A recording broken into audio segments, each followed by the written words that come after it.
నమస్కారం, it's UTV ప్రేక్షకులకు సాదర స్వాగతం. నేను మీ డాక్టర్ శృతి. యుగ యుగాల నిశ్శబ్దంలో నుంచి ప్రతిధ్వనించిన ప్రణవనాదం, సువర్ణముఖి నదీ తీరాన రూపుదాల్చిన అనాది తత్వం, పాషాణపు గుండెల్లో ప్రాణదీపం వెలిగించిన అద్భుతమైన దేవాలయం మన గుడిమల్లం. త్రిమూర్తులు కూడా ఏకశిలలో రూపుదాల్చిన అద్భుతమైన దేవాలయం. దాదాపు 2600 సంవత్సరాల క్రితం నాటి అద్భుతమైన ప్రాచీన దేవాలయం. ఆనాటి పల్లవరాజుల కాలం నుంచి కూడా నేటి వరకు చెక్కు చెదరకుండా ప్రతి ఒక్క భక్తుని గుండెల్లో చిరస్థాయిగా నిలిచిపోయిన ఆ దేవాలయం గుడిమల్లం. ఆలయం విశేషాల గురించి తెలుసుకుందాం, పదండి.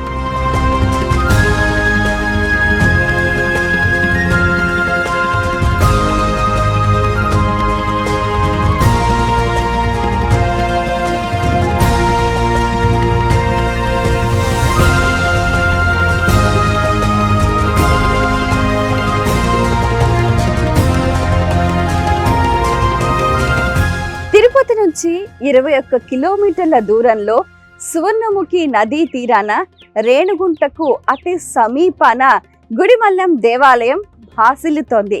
ఇక్కడ ఈ ఆలయంలోకి అడుగు పెట్టగానే ఒక రకమైన మానసిక ప్రశాంతత ప్రతి ఒక్క భక్తుని గుండెను తాకుతూ ఉంది. మరి ఇంతటి అద్భుతమైన దేవాలయం గురించి ఈ దేవాలయ కమిటీ చైర్మన్ గిరిబాబు గారు మనతో పాటు ఉన్నారు. వారితో మాట్లాడి అసలు ఈ ఆలయ విశిష్టత వారి మాటలో తెలుసుకుందాం. నమస్కారం అండి. సో ఈ గుడిమల్లం దేవాలయం మరి విశిష్టత మీ మాటల్లో. ఓం నమ శివాయ. నేను ఈ ఆలయ చైర్మన్గా బత్తల గిరిబాబు నా పేరు.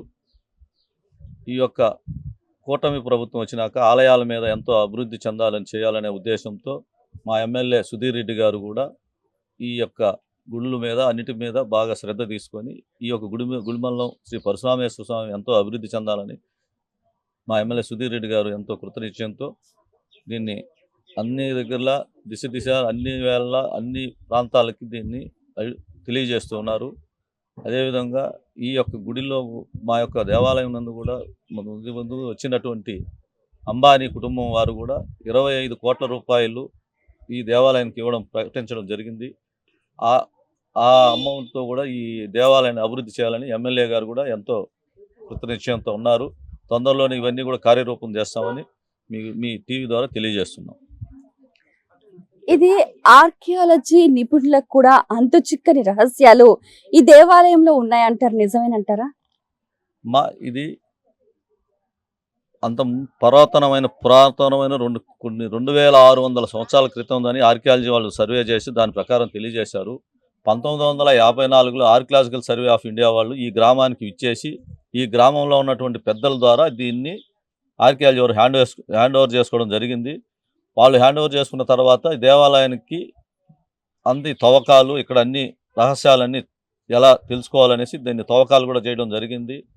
ఈ తవ్వకాలలో బయటపడిన ఆధారాలను బట్టి వాళ్ళు 2600 సంవత్సరాలది ఈ దేవాలయం అని వాళ్ళు నిశ్చయించడం కూడా జరిగింది.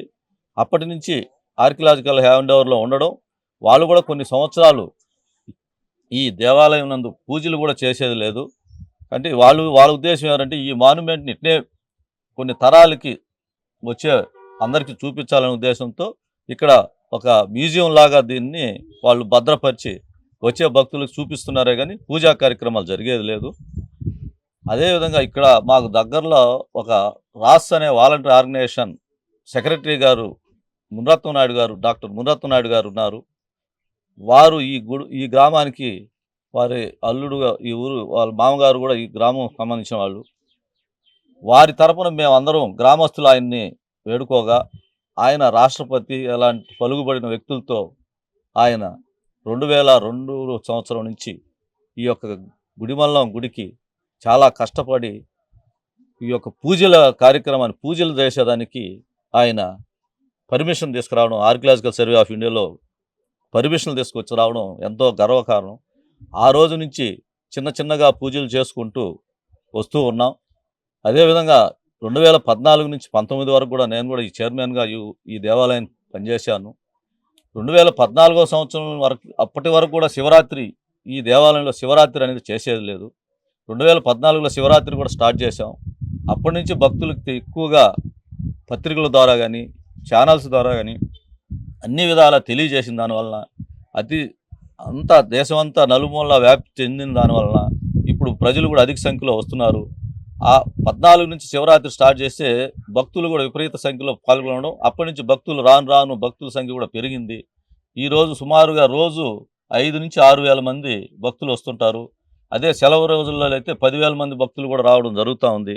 ఈ విధంగా దినదినాభివృద్ధి చెందుతున్నది. కాబట్టి మీ యూటీవీ ఛానల్ ద్వారా కూడా మేము భక్తులకు అందరికీ తెలియజేసేది అంటే ఈ యొక్క అతి పురాతనమైన భారతదేశంలోనే మొదటి శివాలయం కాబట్టి మీరందరూ కూడా ఈ క్షేత్రాన్ని వచ్చి దర్శించుకొని ఈ యొక్క పురాతన శివుడిని దర్శించుకోవాలని కూడా మీ యూట్యూబ్ ద్వారా తెలియజేస్తూ ఓం నమః శివాయ సెలవు తీసుకుంటాం.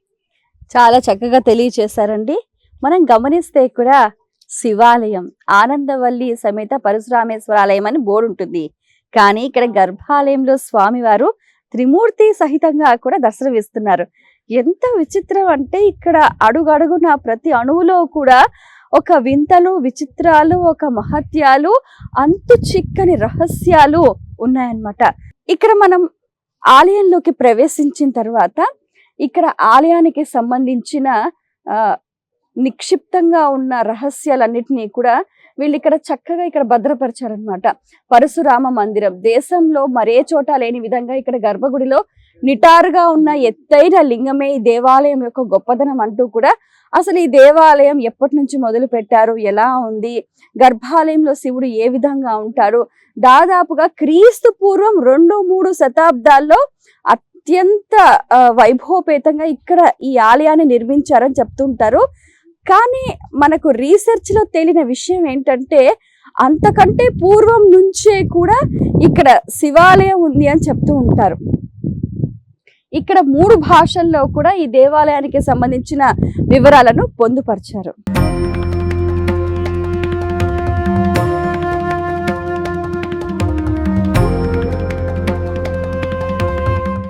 గుడి మల్లం పేరే చాలా విచిత్రంగా ఉంది కదండి.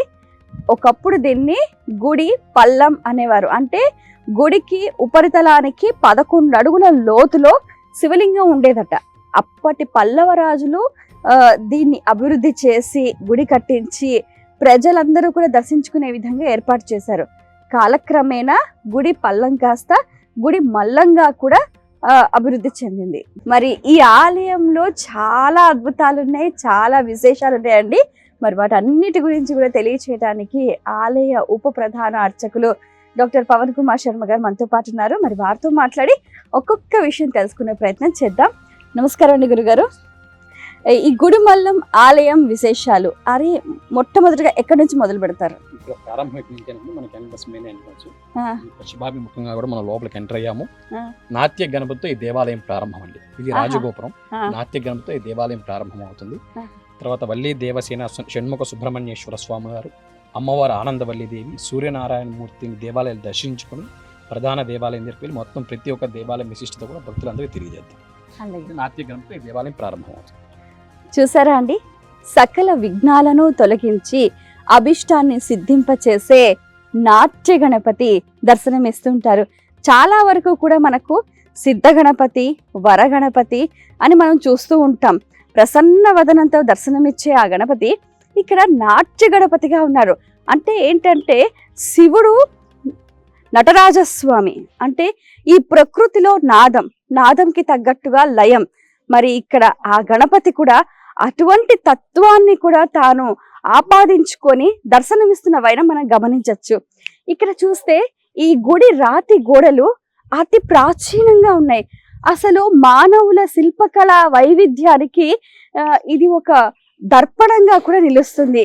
ఎంతో ప్రశాంతమైన వాతావరణంలో అలా ముందుకు సాగిపోతుంటే అలౌకికమైన ఆనందం కలుగుతుంది. మరి గణపతిని దర్శించుకున్న తర్వాత వల్లి దేవసేన సమేత సుబ్రహ్మణ్యేశ్వర స్వామి దగ్గరికి చేరుకున్నాం. శర్మ గారు చెప్పండి, ఇక్కడ అసలు ఈ స్వామివారి వైభవం. వల్లి దేవసేన సమేత షణ్ముఖ సుబ్రహ్మణ్యేశ్వర స్వామి వారి ఈ ప్రాంతంలో కొద్దిగా తమిళనాడు ప్రాంతం కూడా ఉంటుంది. తమిళనాడు ప్రాంతంలో చాలా వరకు కూడా సుబ్రహ్మణ్య స్వామి ఒక గర్భాలయంలో, వల్లి దేవసేన సపరేట్ గర్భాలయంలో ఉంటారు. ఇక్కడ స్వామివారు వల్లి దేవసేన దంపతులతో కలుపుకొని 6 ముఖాలు 12 హస్తాలు కలిగి మయూర వాహనం మీద ఏక గర్భాలయంలో ఉండడం చాలా విశేషం అండి ఇక్కడ సుబ్రహ్మణ్య స్వామి వారు. వల్లి దేవసేన సమేత సుబ్రహ్మణ్యేశ్వర స్వామి. ఇక్కడ సుబ్రహ్మణ్యేశ్వర స్వామి 6 ముఖాలుగా ఉంటారు. అంటే 6 ఋతువులలో ఏర్పడే ఇబ్బందులు కానీ, 6 కాలాల్లో వచ్చే ఆపదలను కానీ రూపుమాపే స్వామి సుబ్రహ్మణ్యేశ్వర స్వామి. శరవణ భవ, ఎవరైతే ఇక్కడికి వచ్చి మొక్కుకుంటారో వారికి వారి జీవితంలో ఉన్న బాధలన్నీ కూడా తొలగిపోతాయి అని కూడా చెప్తూ ఉంటారు. ఓం తత్పురుషాయ విద్మహే శిఖివాహనాయ ధీమహి తన్నో స్కందః ప్రచోదయాత్. శ్రీ సుబ్రహ్మణ్యేశ్వర స్వామినే నమః. దివ్య మంగళ నీరాజనం ప్రతికల్పయామి. ఇక్కడ ఉన్న విగ్రహాలలో కూడా వైవిధ్యం కనిపిస్తుంది.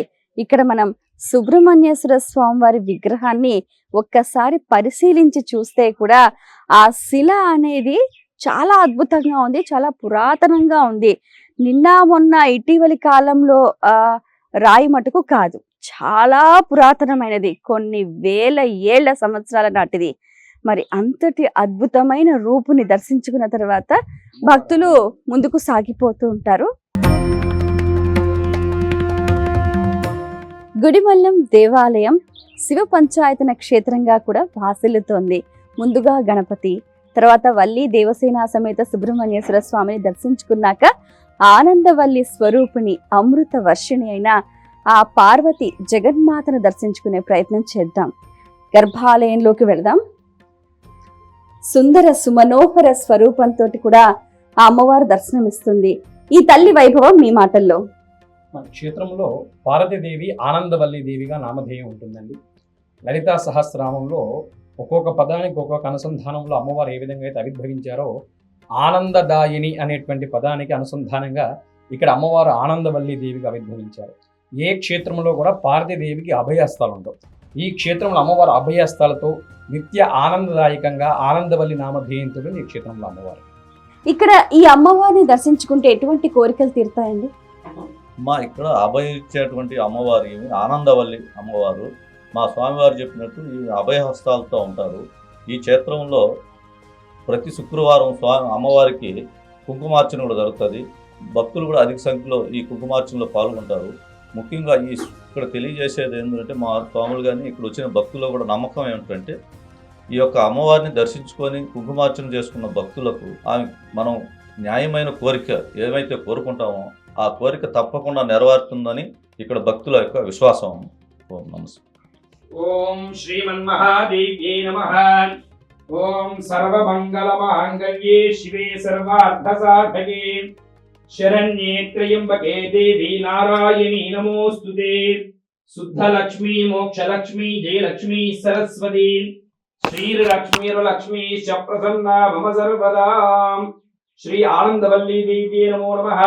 మంగళానాం దివ్య నీరాజనం ప్రతికల్పయామి.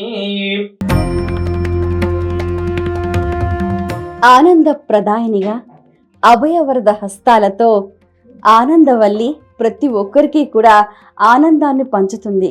జీవితంలో ప్రతి ఒక్కరూ కూడా ఆనందంగా ఉండాలి అనే కదా కోరుకునేది. మరి ఆ జగన్మాత పార్వతీ స్వరూపంగా భాసిల్లుతూ ప్రతి ఒక్కరికి ఆనందాన్ని అందిస్తుంది. మరి ఆ తల్లిని మనస్ఫూర్తిగా ప్రార్థిద్దాం.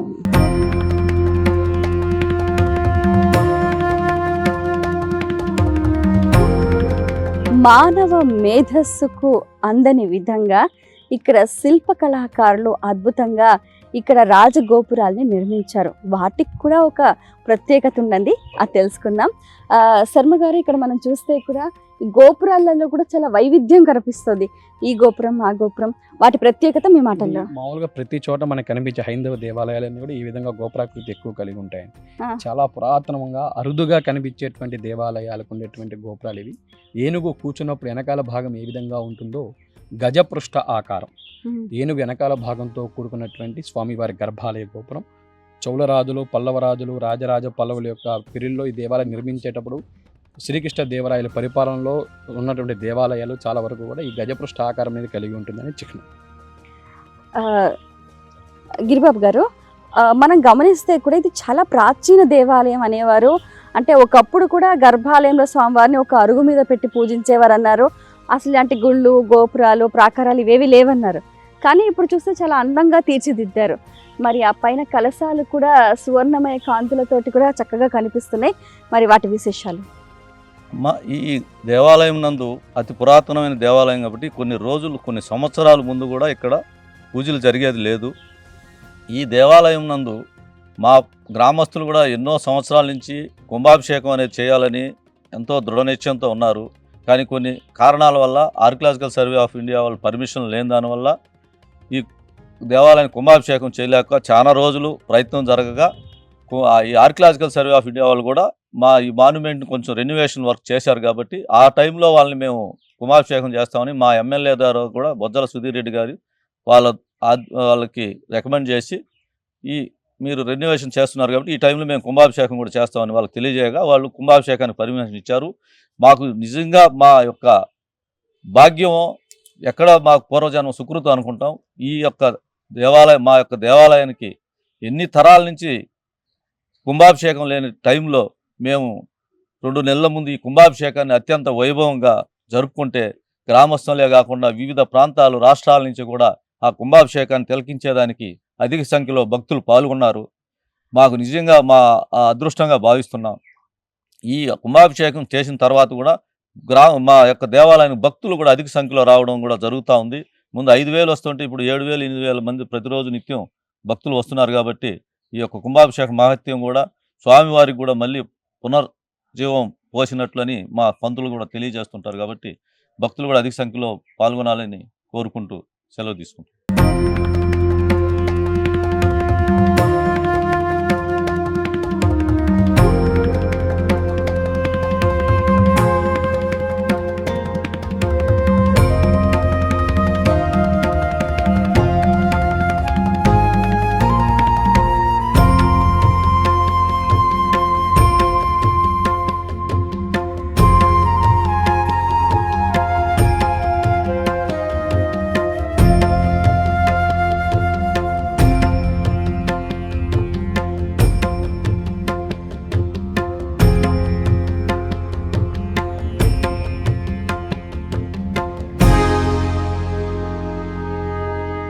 గుడిమల్లం దేవాలయానికి సంబంధించి ఎన్నో విశిష్టతలు ఉన్నాయి. వాటిల్లో ఒకటి ఏంటంటే కాలం ఇక్కడ మోకరిల్లింది, శాసనాలు ఇక్కడ శ్వాస తీసుకున్నాయి. మానవుని ఉలి, భగవంతుని ఊహ అవి రెండూ సమ్మిళితమై అద్భుతంగా రూపుదాల్చిన దేవాలయం గుడిమల్లం దేవాలయం. ఇక్కడ మనం గమనిస్తే కూడా గోపురం చాలా వైవిధ్యంగా ఉంటుంది. సాధారణమైన గోపురాల్లో కాకుండా గజ పృష్ఠ ఆకారంలో కూడా ఉంది.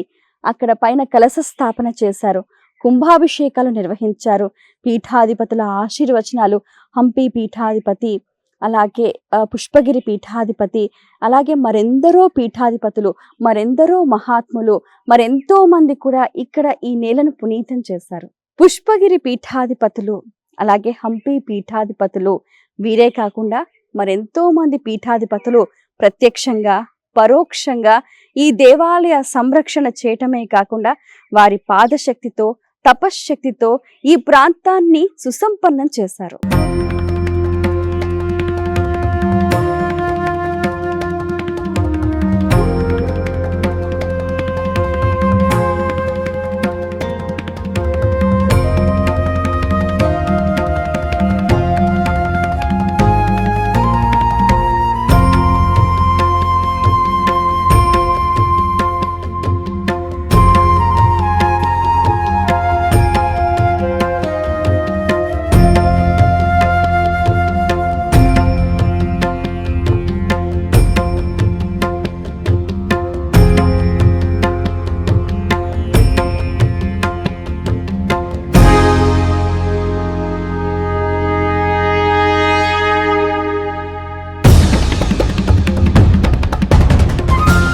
అమ్మవారిని దర్శించుకున్న తర్వాత భక్తులంతా ఇక్కడ సూర్యనారాయణ స్వామివారి దేవాలయానికి చేరుకుంటారు.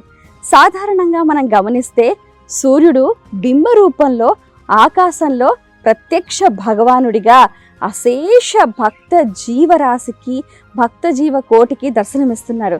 కానీ ఇక్కడ ఈ ఆలయంలో ప్రత్యేకత ఏమిటంటే సూర్యనారాయణ స్వామివారు మానవాకృతిలో దర్శనమిస్తున్నారు. మరి ఆ ప్రత్యేకత గురించి తెలుసుకుందాం. ఈ దేవాలయంలో సహజంగా చాలా మంది భక్తులు కూడా అరసవిల్లి కోనార్క దేవాలయం వినే అవును. ఉంటారు. ఇది వాటికన్నా చాలా విశేషమైనటువంటి విగ్రహం. అది ఏ విధంగా అంటే ఇక్కడ స్వామివారు పశ్చిమాభిముఖంగా ఉదయించేటువంటి తత్వం. ఇది తూర్పు ముఖం నుంచి పశ్చిమాభిముఖంతో చూస్తూ ఉదయించేటువంటి తత్వంతో ఉంటారు. ఇక్కడ స్వామివారు ఉదయించేటువంటి తత్వాన్ని ఏ విధంగా కలిగి ఉన్నారంటే చూడండి, అక్కడ ఇప్పుడే వికసించవలసినటువంటి తామర మొగ్గలు చేతిలో పట్టుకొని ప్రశాంతమైనటువంటి బౌద్ధమొహంతో సూర్యబింబాకృతి కలిగి వెనక ఉంటారు ఇక్కడ స్వామివారు. ఇక్కడ స్వామివారి నేత్రాలు కూడా మనం ఇటుపక్క నిల్చొని స్వామివారిని దర్శనం చేసుకున్న ఆ నేత్రాలు మనల్ని దీవిస్తున్నట్టుగా ఇక్కడ భావన కలుగుతుంది. అలాగే ఈ దేవాలయం ఒక విశేషం ఏంటంటే ఈ దేవాలయంలో ప్రతి ఒక్క విగ్రహం కూడా శివపాన మట్టం మీదే ఉంటాయి. ప్రతి ఒక్క విగ్రహం కూడా సుబ్రహ్మణ్య స్వామి వారు శివపాన మట్టం మీదే ఉంటారు. ఆనందవల్లి దేవి శివపాన మట్టం మీదే ఉంటుంది. ఇక్కడ స్వామివారు కూడా శివపాన మట్టం మీదే ఉంటారు. ఈరోజు ఆదివారం చాలా విశేషంగా ఉదయాన్నే స్వామివారికి అభిషేకాది కార్యక్రమాలు కూడా జరిగాయి. సమిత్స సూర్యనారాయణమూర్తి సాక్షాత్కరంగా నిల్చున్నటువంటి రూపం చాలా అద్భుతంగా ఉంటుంది. ఓం భాస్కరాయ విద్మహే మహద్యుతికరాయ ధీమహి తన్నో సూర్య ప్రచోదయాత్. శ్రీ సూర్యనారాయణ స్వామినే నమః. దివ్యమంగళ నీరాజనం ప్రతికల్పయామి. ఓం హిరణ్యపాత్రం మధో పూర్ణం దధాతి మధవ్యోసానీతి ఏకధా బ్రహ్మణ ఉపహరతి ఏకదైవ యజమాన ఆయుష్యేజో దధాతి. శ్రీ సూర్యనారాయణ స్వామినే నమః. పరిపూర్ణ అనుగ్రహ కరుణా కటాక్ష ఫల సిద్ధిరస్తు.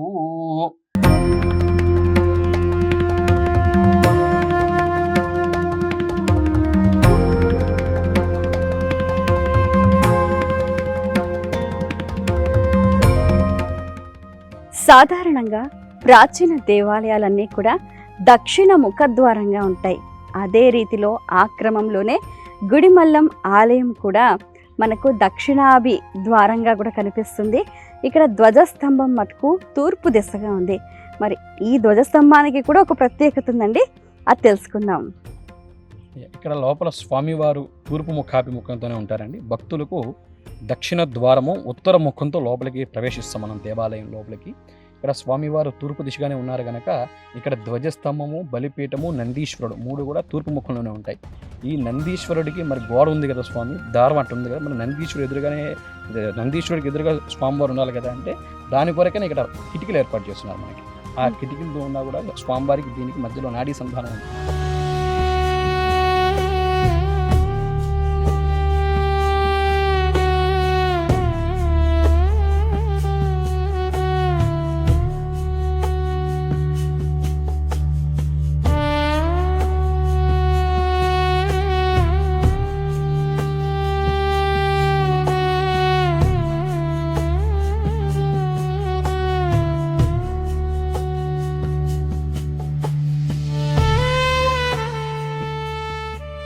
ఇక్కడ మనకు కనిపించే బావికి కూడా ఒక ప్రత్యేకత ఉందండి, అది తెలుసుకుందాం. ఈ బావిలో మామూలుగా ఈ వర్షాకాలం వాటిలో వచ్చేటువంటి జలం చాలా స్వచ్ఛమైనటువంటి జలం ఉంటుంది. పూర్వం నుంచి కూడాను ఈ వర్షం నీరు దాంట్లో ఉన్నంత వరకు మేము ఆ నీళ్ళనే తోడుకొని స్వామివారికి అభిషేకాలు చేస్తూ ఉంటాం. అంటే నాకు తెలిసినటువంటి దాని ప్రకారము ఈ దేవాలయానికి ఈశాన్య దిగ్భాగం విచిత్రాల కొలనే ఒక కొలను ఉంది. ఆ కొలంలో ఎంతైతే నీలమట్టం ఉంటుందో ఈ బావిలో కూడా అంత నీలమట్టం ఉంటుందని ఇక్కడ నాకు తెలుసు. అసలు ఈ బావిలో నీళ్లు కూడా చాలా ప్రత్యేకం. ఈ బావిలో నీళ్లతోటే స్వామివారికి నిత్యం అభిషేకం చేస్తూ ఉంటారు. అయితే స్వామివారు ఏంటంటే జలప్రియ, అంటే స్వామివారికి జలాభిషేకం చేస్తే చాలా ప్రీతి చెందుతాడు. అంటే స్వచ్ఛంగా తీయటి జలం భూగర్భం నుంచి వచ్చిన ఈ బావిలో నీళ్లతోటే స్వామివారికి ప్రతినిత్యం అభిషేకాది కార్యక్రమాలు నిర్వహిస్తూ ఉంటారు.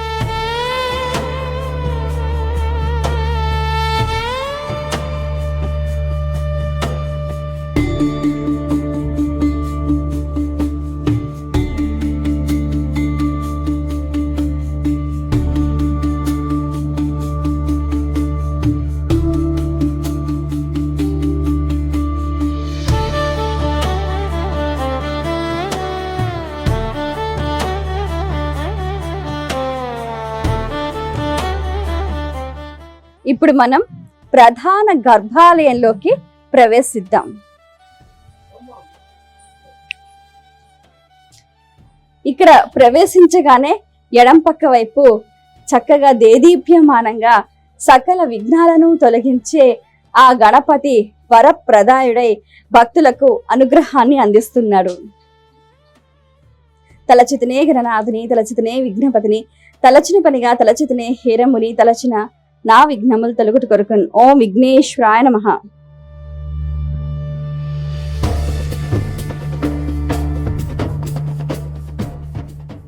గర్భాలయంలోకి ప్రవేశించిన తర్వాత అలౌకికమైన ఆనందం కలుగుతుంది. ఎంతో పురాతనమైన రాతి గోడలతో నిర్మించిన ఈ ఆలయానికి ఎన్నో ప్రత్యేకతలు. ఇలా లోపలికి ప్రవేశించిన తర్వాత ఇక్కడ మనకు అద్భుతమైన శివలింగం కనిపిస్తుంది. ఈ శివలింగం ప్రత్యేకత ఏంటండి? చాలా పురాతనమైనటువంటి శివలింగాల్లో బ్రహ్మసూత్ర లింగాలు ఒకటి. అట్లా స్వయంభుగా ఆవిర్భవించినటువంటి బ్రహ్మసూత్ర లింగం స్వామివారి బ్రహ్మసూత్రం టైటిల్ లో మీకు కనిపిస్తుంది. బ్రహ్మసూత్ర లింగం ఇక్కడ భద్రపరిచారు.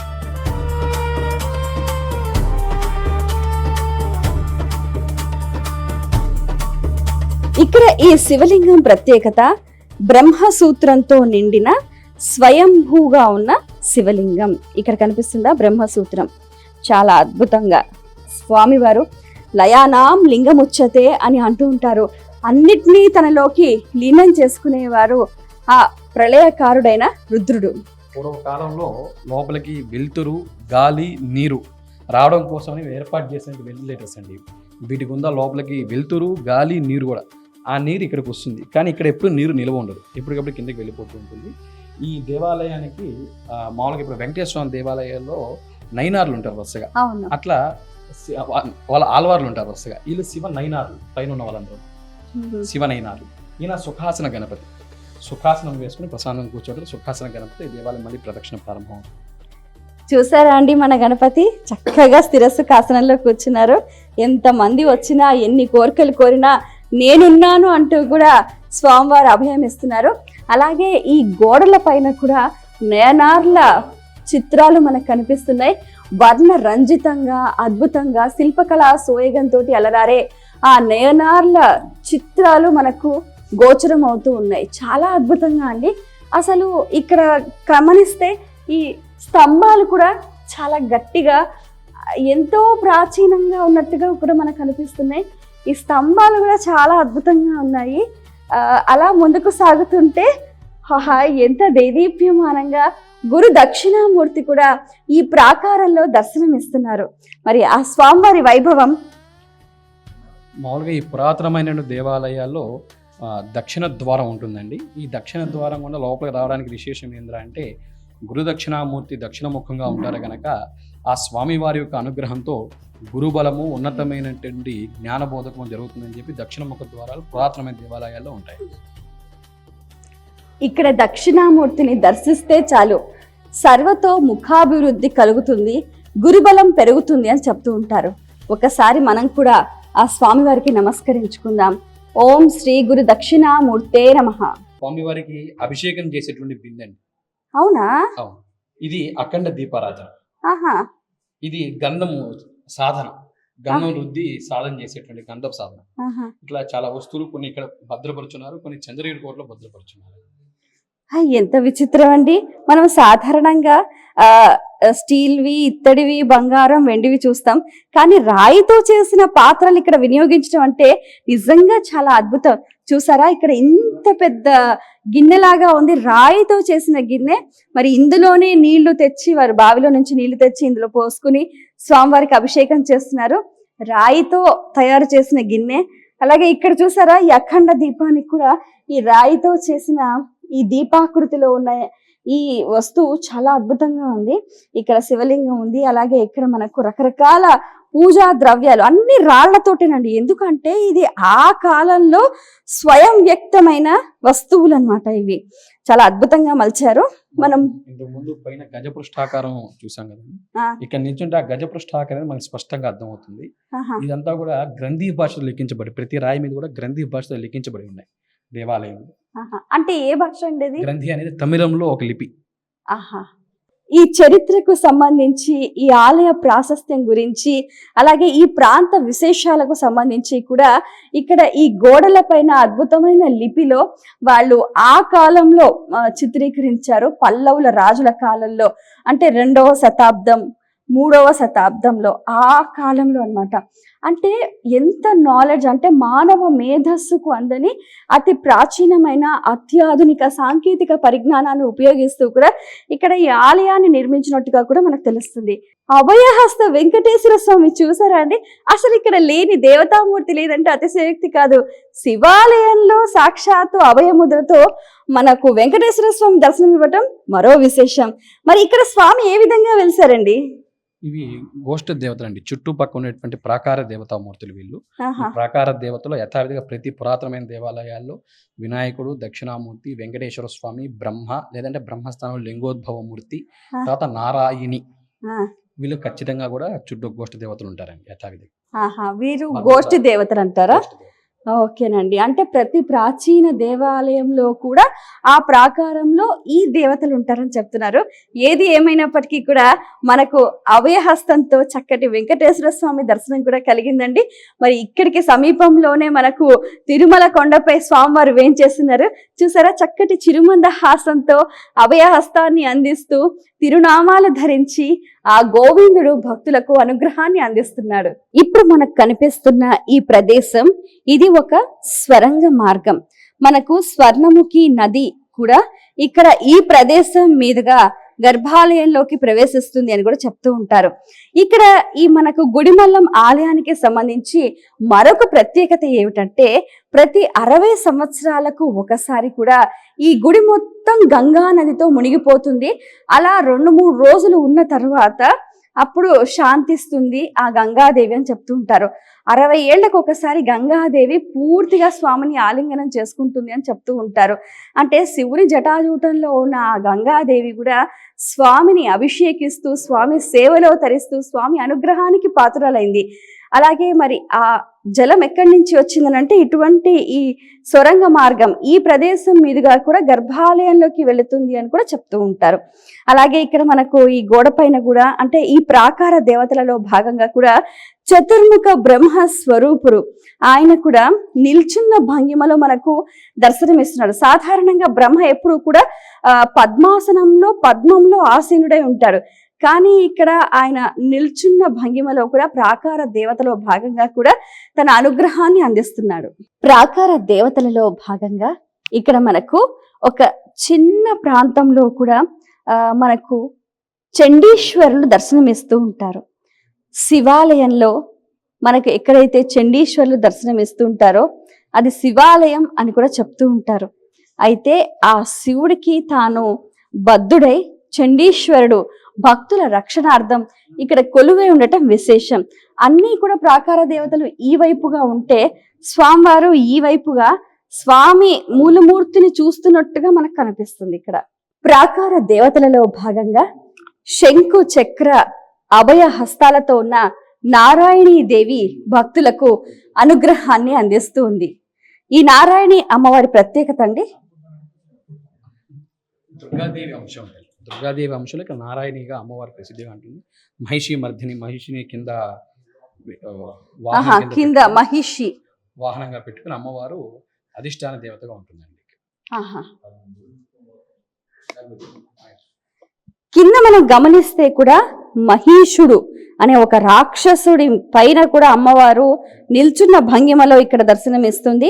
అంటే రాక్షస సంహారం, దుష్ట సంహారం చేసి శిష్ట రక్షణ చేస్తున్న ఆ తల్లి దుర్గాదేవి స్వరూపంగా నారాయణీదేవి ఇక్కడ భాసిల్లుతోంది. గిరిబాబు గారు, ఇక్కడ మనం గమనిస్తే కూడా చాలా వింతలు కనిపిస్తున్నాయి. అసలు ఇక్కడ పూర్వకాలంలో పరిశోధన చేసే క్రమంలో కూడా అసలు ఆర్కియాలజీ వాళ్ళకి ఎటువంటి వస్తువులు లభించాయి, ఏమేమి లభించాయి, ఆ లభించిన వాటిపైన ఏమేమి ముద్రలు ఉన్నాయి, వాటి ప్రత్యేకతలు ఏమిటండి? ఇక్కడ ఆర్కియాలజికల్ సర్వే ఆఫ్ ఇండియా వాళ్ళు హ్యాండ్ ఓవర్ చేసుకున్న తర్వాత 1954లో ఇక్కడ తవ్వకాలు జరపడం జరిగింది. ఆ తవ్వకాలలో బయటపడిన వస్తువులు అన్నీ కూడా ఇక్కడ భద్రపరిచారు. అదేవిధంగా ఇక్కడ పంచలోహ విగ్రహాలు కూడా 12 విగ్రహాలు ఉన్నాయి. అన్ని దేవతామూర్తులవి, స్వామివారివి కూడా ఇక్కడ పంచలోహ విగ్రహాలు కూడా ఉన్నాయి. అవి కొన్ని ఈ గుళ్ళోనే కొన్ని దొంగతనం థ్రెఫ్ట్ జరిగిన తర్వాత వాళ్ళు ఇక్కడ సేఫ్టీ తక్కువ అనే ఉద్దేశంతో కొన్ని పంచలోహ విగ్రహాలు కూడా పార్వతీ అమ్మవారివి, అదేవిధంగా స్వామివారి పంచలోహ విగ్రహాలు కూడా ఇక్కడ దగ్గరలో ఉన్నటువంటి మన చంద్రగిరి కోటలో మ్యూజియంలో కూడా ఈ యొక్క విగ్రహాలని అక్కడ పెట్టడం జరిగింది.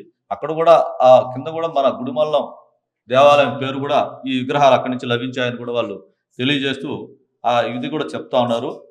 కాబట్టి మనం కూడా భక్తులకు కూడా తెలియజేసిందంటే ఆ విగ్రహాలు ఎవరైనా చూడాలనుకుంటే కూడా చంద్రగిరి కోటలో మ్యూజియంలో కూడా ఉంటాయి ఈ యొక్క పంచలోహ విగ్రహాలు. అదేవిధంగా వాళ్ళు అక్కడ ఈ విగ్రహాలను భద్రపరుచున్నారు. ఓకే. అంటే ఇప్పుడు మనకు పరిశోధనలో దొరికిన ఇంకా కొన్ని వస్తువులు, ఇంకా కొన్ని విగ్రహాలు కూడా ఒక మ్యూజియంలో దాచిపెట్టారట. ఎవరైనా ఆ వైపుగా వెళితే వాటిని కూడా దర్శించుకునే ప్రయత్నం చేయండి. ఇక్కడ చూస్తే గోడకి ఏంటండి ఇది ఒక విచిత్రంగా కనిపిస్తుంది. అంటే గోడ ఎప్పుడు ఇలా ఉండాలి కదా, ఇదేంటి ఇక్కడ ఇదేదో మనకు ఒక మార్గం లాగా అనిపిస్తుంది. దీంట్లో నుంచి అటు వెళ్ళొచ్చా? రాజుల కాలంలో స్వామివారి యొక్క ఆభరణాలు అవన్నీ కూడాను ఒక భద్రపరిచేటువంటి ఒక లాకర్ సిస్టమ్ అండి. ఓహో. ఇది ఏంద్రా అంటే ఇప్పుడు మనకి సాధారణంగా గోడలాగా ఉంది కదా,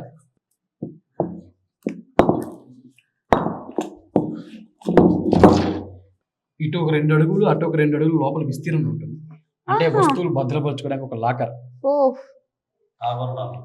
ఈ లాకర్ చాలా బాగుందండి, గట్టిగా దృఢంగా ఉంది. ఇట్లాంటి బండలు అసలు ఎవరు ఎత్తలేరు. ఇక్కడ దాకా వచ్చి మనకి ప్రదక్షిణ బాగా వెలుతురంతా ఉంటుంది. ఇక్కడ నుంచి వెలుతురు చాలా తక్కువ కదా, అసలు ఉండదు. అక్కడ దాకా వెలుతురు ఉంది మనకి, ఈ భాగం వెలుతురు ఉండదు. అందులో ఇక్కడ లాకర్ ఉన్నటువంటి విషయం కూడా అప్పుడు ఎవరికి తెలియదు. అంటే భద్రకారులు ఉంటారు కానీ ఒక అనుభవం మామూలుగా వెళ్ళిపోతుంటారు, ఉండదు. ఓకే. అంటే ఇక్కడ మనకు దారిలో కూడా ఏదైనా రహస్యంగా భద్రపరచుకోవాలని అంటే ఆనాటి టెక్నాలజీ చూసారా, చాలా అద్భుతంగా ఉందండి.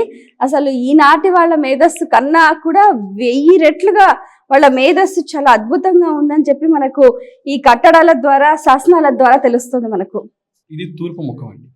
ఆ పైన చిహ్నాలు ఉన్నాయి చూడండి. ఉత్తరాయణ నుంచి దక్షిణాయన మారేటువంటి పుణ్యకాలం నందు మధ్యలో సూర్యబింబాకృతి ఉంటుంది. ఉత్తరాయణ నుంచి దక్షిణాయన మారేటప్పుడు ఆ సూర్యబింబాకృతి అంటే ఇవి 15 రంధ్రాలండి. 15 తిథులు, విధియ, తదియ, చవితి, అమావాస్య, పౌర్ణమి, పాడ్యం, ఇట్లా 15 తిథులు. ఈ 15 తిథులు అయితే ఇవి 9 రంధ్రాలు, నవగ్రహాలు.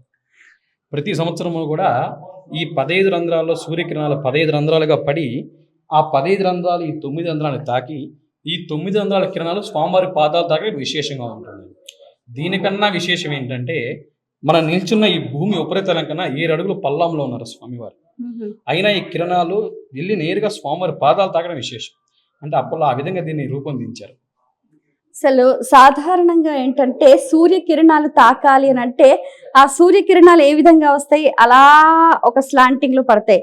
కానీ ఇక్కడ ఏంటంటే ఇక్కడ ఈ 12 రంధ్రాల నుంచి కూడా సూర్యకిరణాలు వచ్చి ఆ 9 రంధ్రాల నుంచి వచ్చి ఇక్కడ స్వామివారు బేస్ కి ఇంకా 11 అడుగుల లోతులో ఉంటారు.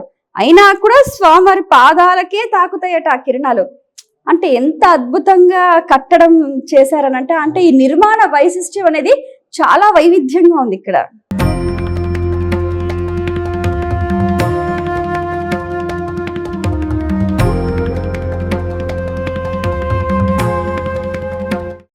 శర్మ గారు, అసలు ఇక్కడ ఈ ఆలయం వెలవటానికి వెనక ఉన్న చరిత్ర మీ మాటల్లో.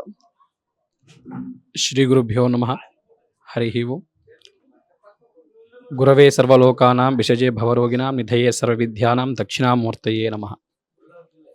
అగ్రతే బ్రహ్మరూపాయ మర్ధినే విష్ణురూపిణి శీఘ్రస్యానాం శివరూపాయాః అనేటువంటి కార్తీక పురాణం ప్రకారంగా గురు బ్రహ్మ గురుర్విష్ణు గురుదేవో మహేశ్వర గురు సాక్షాత్ పరబ్రహ్మ తస్మై శ్రీ గురవే నమః అనేటువంటి శ్లోకానికి నిజమైనటువంటి అర్థరూపంలో ఇక్కడ స్వామివారు ఆవిర్భవించారు. ఈ యొక్క క్షేత్రంలో త్రిమూర్తులు స్వయంభుగా ఆవిర్భవించారు. స్వామివారి యొక్క విగ్రహంలో కింద ఉన్నది బ్రహ్మ, యక్షునీక అవతారంలో చిత్రసేనుడు అనేటువంటి నామధేయంతో ఉంటారు. మధ్య భాగంలో ఉన్నది మహావిష్ణువు, దశావతారాల్లో ఒకటైనటువంటి పరశురామ అవతారం. ఆ పై భాగంలో ఉన్నది మానవుని యొక్క పురుషలింగాకారంలో ఈశ్వరుడు. బ్రహ్మ, విష్ణు, మహేశ్వరులు త్రిమూర్తులు కూడా ఏకశిలలో స్వయంభుగా ఉద్భవించారు ఈ యొక్క క్షేత్రంలో. ఈ దేవాలయ నిర్మాణం కూడా 2600 సంవత్సరాల కన్నా పురాతనమైనటువంటి దేవాలయ నిర్మాణం. ఇక్కడ స్వామివారు కూడా స్వయంభూలింగం. గుడి బయటికి వెళ్ళి గుడి గోపురం చూసినా, గుడి లోపల గర్భాలయం చూసినా ఏనుగు కూర్చున్నప్పుడు వెనకాల భాగం ఏ విధంగా ఉంటుందో గజపృష్ఠ ఆకారం అనేది కలిగి ఉంటుంది. ప్రతి 60 సంవత్సరములకు ఒకసారి దక్షిణ కైలాసం కాళహస్తి స్వర్ణముఖి నది భూగర్భ మార్గం గుండా జలం వచ్చి నేరుగా స్వామివారికి అభిషేకం ఇక్కడ విశేషంగా ఉంటుంది. సృష్టి స్థితి లయకారకులు ఈ త్రిమూర్తులు ఇక్కడ ఏ విధంగా ఆవిర్భవించారు, ఇదంతా కూడా ఒకానొక సందర్భంలో అఖండ బిల్వకారణ్యం. ఈ అఖండ బిల్వకారణ్యంలో పైన ఉన్నటువంటి మానవుని యొక్క పురుషలింగాకారంలో ఈశ్వరుడు మాత్రమే ఈ క్షేత్రంలో స్వయంభుగా ఉండేవారు. విష్ణుమూర్తి అవతాన పరశురాముడు తన తండ్రి జమదగ్ని ఆజ్ఞ మేరకు తల్లి రేణుకాదేవిని చంపిన తర్వాత శ్రీహత్య మహాపాతక దోష నివారణకై ఈ క్షేత్రంలో ఈశ్వరునికి ఆరాధన చేస్తున్నారు. ఆయన ఏ విధంగా ఆరాధన చేసేవారంటే ఈ యొక్క దేవాలయానికి ఈశాన్య దిగ్భాగంలో విచిత్రాల కొలను అనేటువంటి ఒక పుష్కరిణి ఉంది. ఆ పుష్కరంలో విచిత్రమైనటువంటి పుష్పాలు పూస్తూ ఉండేవి. ఆ పుష్పాలు తీసుకొని వచ్చి శ్రీహత్య మహాపాతక దోష నివారణకై పరశురాముడు ప్రతిరోజు కూడా ఈశ్వరుడికి ఆరాధన చేస్తుండేవారు. చిత్రసేనుడు అనేటువంటి యక్షుని యొక్క అవతారంలో బ్రహ్మదేవుడు ఈ దేవాలయాన్ని పరిరక్షిస్తూ ఉండేవారు. ఆయన యక్షుని యొక్క అవతారంలో ఉన్నారు కనుక ఆయనకి ప్రతిరోజు కూడా ఆహారంగా ఒక పొటేలిని కళ్ళుకుంటున్న ఆహారంగా ఇస్తూ ఉండేవారు. మహావిష్ణు అవతార పరశురాముడు స్వామి వారికి ఇప్పుడు పంచిగట్టున్నాం, అభిషేక సందర్భం మాత్రం అవి రెండు మన అందరికీ కనిపిస్తాయి. ఒకరోజు పరశురాముడు శివ పూజకు రావడం ఆలస్యమయ్యేసరికి యక్షుని యొక్క అవతార బ్రహ్మదేవుడు పుష్పాలతో శివునికి అర్చన చేస్తారు. ఎందుకు ఆ విధంగా శివార్చన చేశారని చెప్పి కింద ఉన్న బ్రహ్మకి మధ్యలో ఉన్న విష్ణుమూర్తికి 14 సంవత్సరములు ముష్టి యుద్ధం జరుగుతుంది ఈ క్షేత్రంలో. ఆ ముష్టి యుద్ధ ఘాతకంలో కింద ఉన్న బ్రహ్మ వీపు మీదకి పరశురాముడు పాదం పెట్టి పాతాళంలోకి తొక్కుతాడు.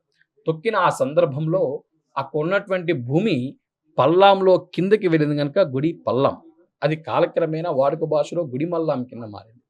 బ్రహ్మదేవుని పాతాళంలో తొక్కిన సందర్భంలో బ్రహ్మ బాధ భరించలేక శివుని వేడుకోగా శివుడు ప్రత్యక్షమయ్యి మీరు బ్రహ్మ విష్ణువులు శాపగ్రస్తుని ఐక్యం చేసుకుని త్రిమూర్తులు ఏకశిలలో స్వయంభుగా ఆవిర్భవించేశారండి. ఇక్కడ స్వామివారు కూడా స్వయంభూ నవపాషాణ విగ్రహం. నభ అంటే 9, పాష అంటే విష పదార్థాలు. 9 రకాల ఆరోగ్యకరమైనటువంటి విష పదార్థాలతో కూడుకున్న ముదురు కాఫీ రంగులో ఉంటుంది ఇక్కడ స్వామివారి యొక్క విగ్రహం. సహజంగా చాలా చాలా సందర్భాలు అందరికీ తెలియని విషయం ఏంటంటే ఈ యొక్క తిరుపతి జిల్లాలో దగ్గర ప్రాంతంలో కొండ మీద వెంకటేశ్వర స్వామి, తర్వాత ఇక్కడ వేదనాధీశ్వర స్వామి వారు, అంటే మన దశావతారాల్లో ఇవి రెండే ఇక్కడ ఉన్నాయి అనుకుంటున్నారు. అన్నిటికన్నటువంటి శౌరుడు వీరుడైనటువంటి పరశురామ క్షేత్రం ఇక్కడ ఉంది. ఇక్కడ స్వామివారిని దర్శించిన, స్వామివారి యొక్క కైంకర్యాల్లో పాల్గొన్న, స్వామివారికి విశేషంగా ప్రతి సోమవారం జరిగేటువంటి రాహుకాల అభిషేకంలో పాల్గొన్న వివాహం ఆలస్యంగా ఉన్న, సంతానం ఆలస్యంగా ఉన్న, ఎందుకంటే పైన ఉన్నటువంటి ఈశ్వరుడు మానవుని యొక్క పురుషలింగాకారం, వివాహానికి సంతానానికి అధిపతి. మధ్యలో ఉన్నటువంటి పరశురాముడు రుణ విమోచనాధిపతి కనుక రుణ విమోచనాలు ఉన్న, అవే కాకుండా నవపాషాణ తీర్థము అనేది చాలా ప్రాముఖ్యతమైనది. నా తెలిసి అంటే నా చిన్నతనం నుంచి ఏంటంటే మనకి పళని సుబ్రహ్మణ్య స్వామి వారు ఒక పాశం, అట్లా ఈ క్షేత్రంలో మరి పరశురామేశ్వరుడు నవపాషాణం. ఈ యొక్క నవపాషాణ తీర్థం తీసుకోవడం వల్ల శరీరంలో ఉన్నటువంటి విషజ్వరాలు, ప్రయాగ జ్వరాలు, అటువంటి దీర్ఘకాలిక వ్యాధులు ఏమన్నా సరే నివారణ అయిపోయిన గొప్ప క్షేత్రం అండి. ఇది స్వామివారి యొక్క ఆవిర్భావ చరిత్ర. చాలా బాగుందండి. అయితే ఒక డౌట్ ఏంటంటే అసలు ఇక్కడ పరశురాముడు, ఇక్కడ శివుడు, ఇక్కడ లింగాకృతిలో ఉన్న ఆరాధించారు, అసలు ఆ లింగం ఎక్కడి నుంచి వచ్చింది? మొదటగా కూడా ఇక్కడ స్వామివారు స్వయం వ్యక్తమయ్యారు. పైన ఉన్నటువంటి లింగం స్వయం వ్యక్తం. అంటే నాకు తెలిసినటువంటి వ్యవహారం ఏంటంటే ఇప్పుడు మనకి రాజంపేట అత్తిరాల అనే గ్రామం ఉంటుంది. అత్తిరాల తెలుసు. అది హత్తిరాల కాలక్రమం హత్తిరాలగా అయింది. హత్తిరాల అంటే ఏదైతే పరశురాముడు తన తండ్రి అయినటువంటి అమ్మ చంపిన తర్వాత ఆ యొక్క గండ్ర గొడ్డని ప్రక్షాళన చేశారు అక్కడ. అప్పుడు అది పాపగ్ని నదిగా ప్రవహించింది. ఆయన అక్కడ తపస్సులో ఉన్నప్పుడు ఆకాశవాణి ద్వారా ఇప్పుడు ఇక్కడ ఏదైతే ఈ లింగోద్భవ మూర్తి స్వామివారి లింగాకృతిలో ఉన్నారో ఈయనకి ఆరాధన చేయడం వల్ల శుభ ఫలితం కలుగుతుందనగా అక్కడ ఏదైతే ప్రక్షాళన చేసినటువంటి నది ఉంది చూసారా, పాపగ్ని నది, ఆ పాపగ్ని నది ముందుకు వచ్చేసరికి చంద్రగిరి దగ్గర మొగలి ఏరుగా మారింది. ఆ మొగలి ఏరి మనకి తూర్పు దిశగా ప్రవహిస్తూ స్వర్ణముఖి నదిగా ప్రవహించింది. ఆ స్వర్ణముఖి నదీ తీరంలో ఉన్నటువంటి మానవుని యొక్క పురుషలింగాకారం ఈశ్వరునికి ఆరాధన చేయడం వల్ల శ్రీహత్య మహాపాతక దోషం నివారణ అవుతుందని చెప్పగా పరశురాముడు ఈ క్షేత్రంలో శ్రీహత్య మహాపాత దోష నివారణకి తపస్సు చేశారు. అట్టని చెప్పి అందరూ శ్రీహత్య మహాపాత దోషానికి రావాలి కాదు, స్త్రీ దూషిత మహాపాపాలు, తెలిసి తెలియక ఎటువంటి స్త్రీని దూషించినటువంటి మహాపాతకాలు చాలా మందిగా ఉంటాయి. అవన్నీ కూడా నివారణ అవుతాయి ఈ క్షేత్రంలో స్వామిని దర్శించడం వల్ల కూడా. మనకిప్పుడు సంవత్సరం పొడవునా కూడా ఎటువంటి కైంకర్యాలు, ఎటువంటి సేవలు చేస్తుంటారు స్వామివారికి? మనము మామూలుగా సంవత్సరాల ప్రారంభంలో మొదటగా మన వినాయక చవితి స్వామివారికి విశేష అభిషేకాలు, అర్చనాది కార్యక్రమాలు నిర్వహిస్తాం. తర్వాత ఈ తమిళనాడు ప్రాంతంలో చాలా మంది ప్రాముఖ్యత పొంది ఆడికృత్తిక. అదే కొంతమంది అంటే విజయవాడ సైడ్ వాళ్ళకి అంత తెలియకపోవచ్చు. ఇక్కడ ఆడికృత్తికని స్వామివారి సుబ్రహ్మణ్య జన్మ నక్షత్రానికి చాలా విశేషంగా జరుగుతుందండి. ఇక్కడ స్వామివారు వల్లీదేవ సుబ్రహ్మణ్య స్వామికి అభిషేకాలు, కళ్యాణోత్సవాలు, తద్దుచి ఊరేగింపు. అమ్మవారికి దేవీ నవరాత్రులు అండి. ప్రతి సంవత్సరం అమ్మవారి దేవీ నవరాత్రులు జరుగుతూ ఉంటాయి. తర్వాత ఈ దేవాలయంలో ప్రధాన మూర్తి, ఎందుకంటే మనకి బ్రహ్మ విష్ణు మహేశ్వరులు ఉన్నా సరే ఆవిర్భావం ఫస్ట్ ఈశ్వరుడే గనక ఇక్కడ ప్రతి శివరాత్రికి స్వామివారికి పంచాగ్ని దీక్షతో స్వామివారికి బ్రహ్మోత్సవాది కార్యక్రమాలు నిర్వహిస్తూ ఉంటారు. ఇంకొక డౌట్ ఏంటంటే శర్మ గారు, ఇప్పుడు సాధారణంగా గర్భాలయంలో ఉన్న స్వామి ఎవరైతే ఉంటారో ఆ ఆలయానికి ఆ పేరు వస్తుంది. కానీ ఇక్కడ త్రిమూర్తులు ఉన్నారు. యక్ష రూపంలో బ్రహ్మదేవుడు, పరశురామ రూపంలో విష్ణువు, లింగాకృతిలో శివుడు. మరి ఇప్పుడు ఈ ఆలయాన్ని ఏ ఆలయం అని అంటారు? శివాలయమా, విష్ణు ఆలయమా, అలాగే త్రిమూర్తాలయమా? కానీ మనం బోర్డు చూస్తేనేమో అమృతవల్లి సమేత పరశురామేశ్వర ఆలయం అని ఉంది. ఇప్పుడు మనకి ఇప్పుడు మన చరిత్రలో చెప్పుకున్నటువంటి విషయం ఏంద్రా అంటే త్రిమూర్తులు ఏకశిలలో స్వయంభుగా ఉన్నారు.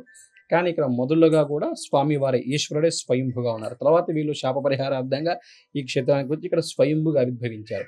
కనుక ఇక్కడ స్వయంగా ఆవిర్భవించిన తర్వాత కూడా దేవతామూర్తులే కనుక ఈశ్వరుడు పరశురాముడు కలిసి ఉన్నారు కనుకే పరశురామేశ్వర క్షేత్రం అంటారు. కానీ ఈశ్వరుడు ముందుగా ఉన్నారు కనుక ఈశ్వరుడికి అమ్మవారి రూపం ఆనందవల్లి దేవి. అందువల్ల ఆనందవల్లి సమేత పరశురామేశ్వర స్వామి దేవస్థానంగా ఈ దేవాలయం నామధేయం. ఓకే, ఇంకా ఎటువంటి ఉత్సవాలు నిర్వహిస్తూ ఉంటారు? ఇప్పుడు మామూలుగా శివరాత్రి బ్రహ్మోత్సవాలు, ఉగాదికి చాలా విశేషంగా అభిషేకాలు ఉంటాయి. ఇప్పుడు కొత్తగా కూడా ప్రతి సోమవారం స్వామివారికి ఉదయాన్నే 7:30కి రాహుకాల సమయంలో అభిషేకం ఉంటుంది. తర్వాత మనకి వల్లి దేవసేన సమేత షణ్ముఖ సుబ్రహ్మణ్యేశ్వర స్వామి వారికి ప్రతి మంగళవారం అభిషేకం ఉంటుంది. అలాగే ప్రతి శుక్రవారం రోజు అమ్మవారికి అభిషేకము, రాహుకాల సమయంలో కుంకుమార్చన కార్యక్రమాలు ప్రతి వారము ఉంటాయి. ప్రతి ఆదివారము సూర్యనారాయణ మూర్తికి అభిషేకాది పూజాది కార్యక్రమాలు ఏ వారానికి సంబంధించిన దేవతామూర్తులు ప్రతి ఒక్కరు కూడా ఇక్కడ నిత్య కైంకర్యాలు జరుగుతూనే ఉంటాయి. అలాగే ఈ నిత్య కైంకర్యాలు నిర్వహించేటువంటి దాంట్లో మొదటగా ఈ దేవాలయం ప్రధాన అర్చకులు వంశీకృష్ణ శర్మ గారు ఈ దేవాలయం, ఆ తర్వాత ఉప ప్రధాన అర్చకుడిగా నేను ఈ కైంకర్యాలను కూడా నిర్వహిస్తూ ఉంటాం.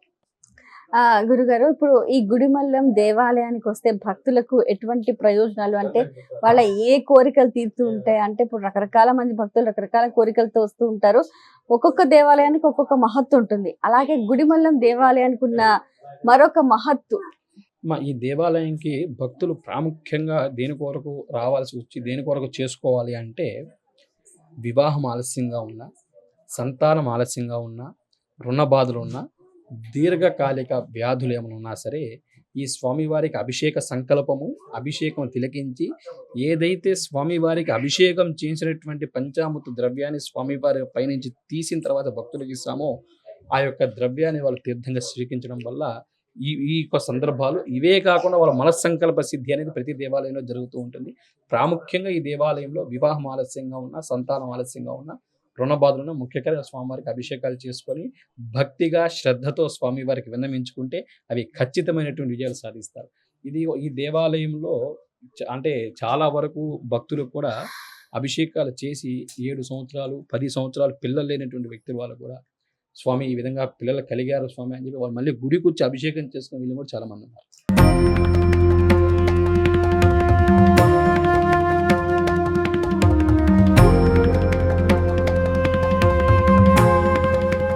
గుడిమల్లం దేవాలయం ఈరోజు ఇన్ని వేల మంది వచ్చి ఇలా దర్శించుకుంటున్నారు అని అంటే దీని వెనక ఓ వ్యక్తి కృషి అకుంఠితంగా ఉంది.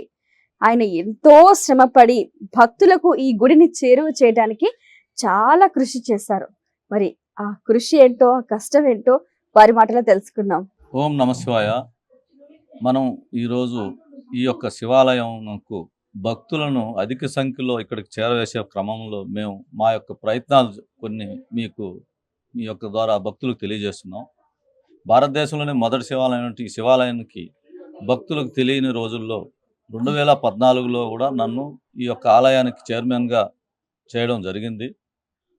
2014లో మేము అధిక సంఖ్యలో భక్తులకు తెలియజేయాలనే ఉద్దేశంతో వివిధ ప్రాంతాలు అంటే తమిళనాడు కావచ్చు, కర్ణాటక కావచ్చు, అదేవిధంగా తెలంగాణ ప్రాంతాలకు ఇదంతా కూడా పత్రికల ద్వారా, యూట్యూబ్ ఛానల్స్ ద్వారా, అదేవిధంగా మా యొక్క పాంప్లెట్స్ తిరుచానూరు, కాళహస్తి అన్ని దేవాలయాలందు అన్ని భాషలలో పాంప్లెట్స్ ప్రింట్ చేసి వేల సంఖ్యలో భక్తులకు తెలియజేయడం, పంచడం జరిగింది.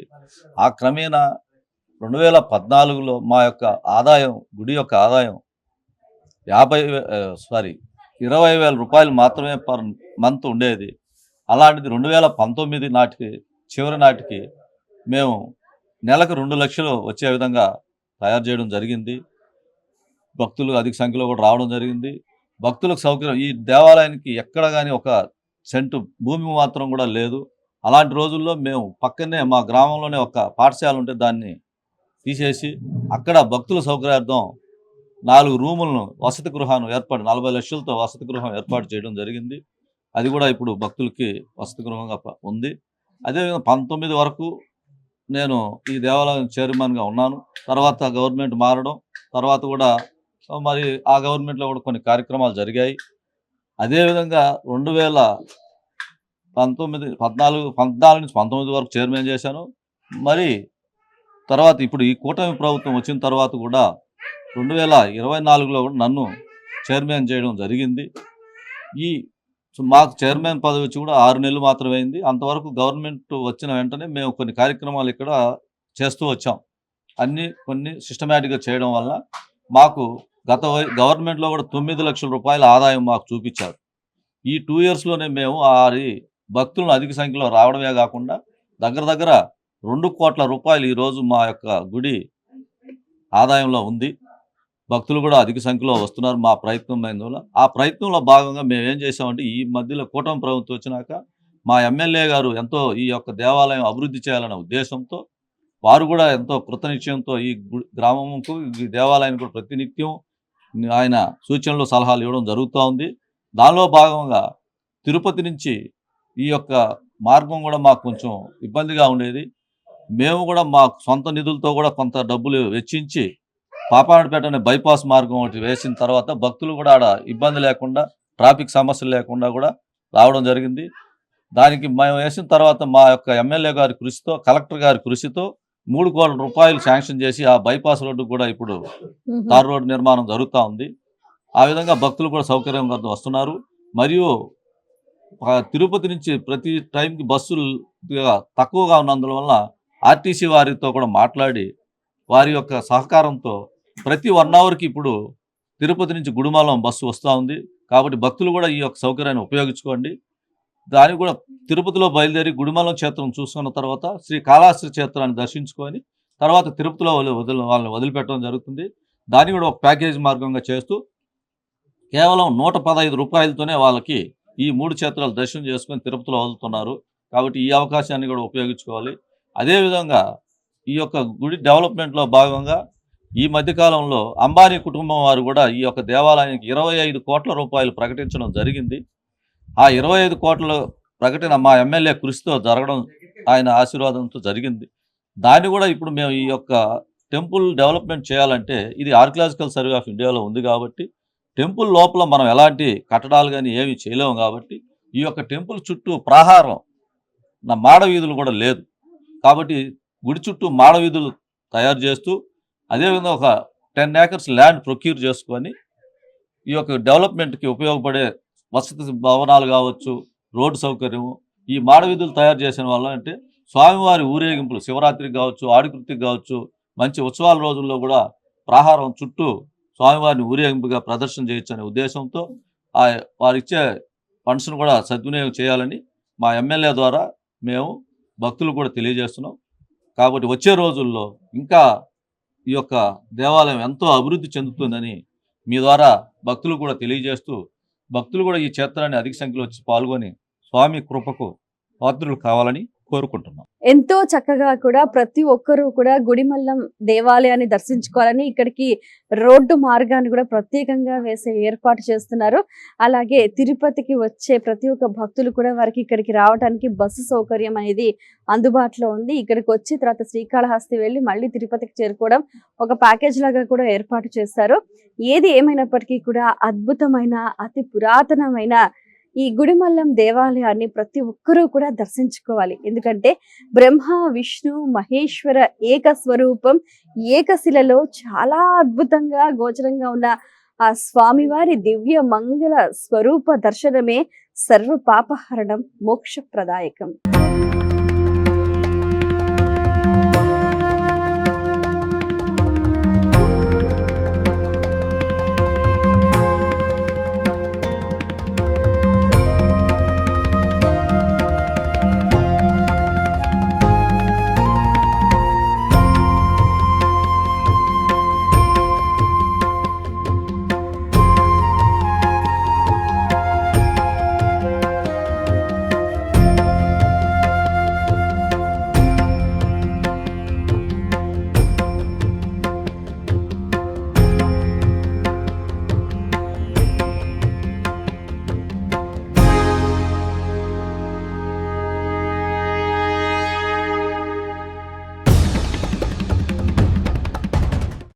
కలిగింది చాలా బాగుందమ్మా, హాయిగా ఉంటుంది, ప్రశాంతంగా ఉంటుంది. ఇక్కడికి వచ్చి చూస్తే అసలు వాళ్ళు స్పెండ్ చేస్తా అంటే ఇక్కడ టైం ఉంటే ఇక్కడ స్పెండ్ చేసినా కూడా చాలా మంచిది.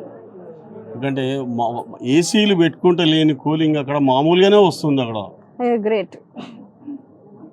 మనం బయట ఉన్నాము, చెమటలు వస్తున్నాయి, దగ్గరికి పోయిన తర్వాత మనకు అసలు మామూలు వేడి అనేది లేదు, కూలింగ్ ఉంది, చాలా బాగుంది.